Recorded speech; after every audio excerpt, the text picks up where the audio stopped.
अहमदनगर जिल्ह्यातील ताजा घडामोडी बघण्यासाठी रोखोक या वृत्तवाहिनीला आजच लाईक करा, सबस्क्राइब करा आणि शेअर करा। राज्यात विधानसभा निवडणुकीचे निकाल आज जाहीर झाले असून कोपरगाव विधानसभा मतदारसंघासह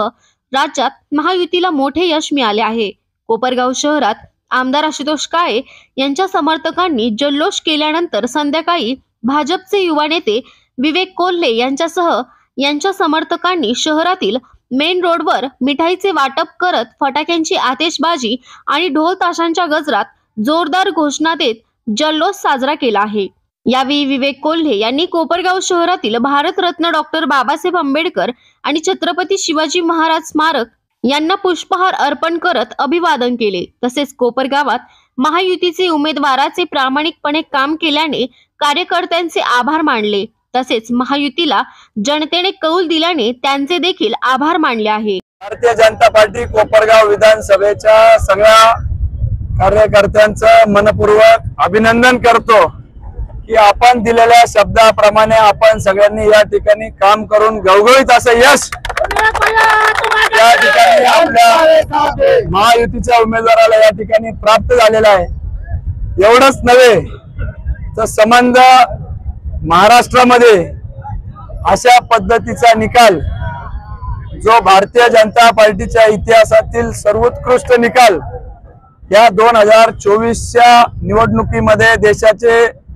लोकप्रिय नेते आदरणीय पंतप्रधान नरेंद्रजी मोदी साहेब असतील,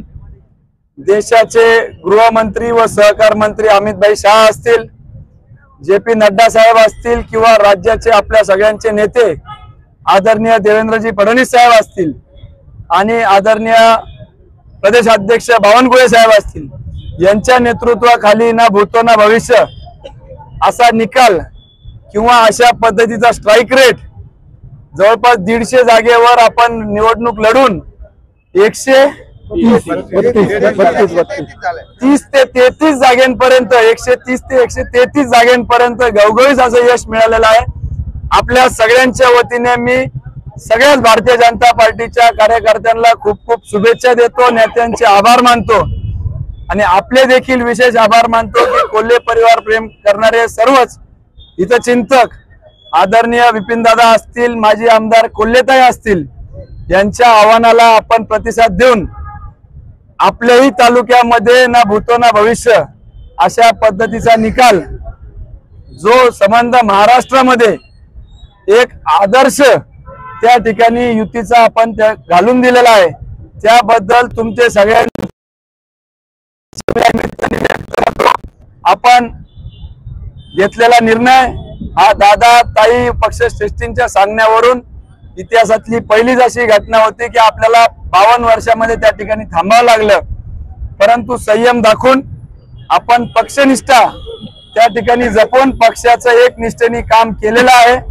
त्याबद्दल पुनश्च एकदा बूथ कार्यकर्ता असतील, शक्ती केंद्र प्रमुख असतील, इतर सगळे मंडळ अध्यक्ष असतील, त्या सगळ्यांचं मी पुनश्च एकदा खूप खूप आभार व्यक्त करतो आणि आपण दिलेल्या प्रतिसादाबद्दल पुनश्च एकदा आपले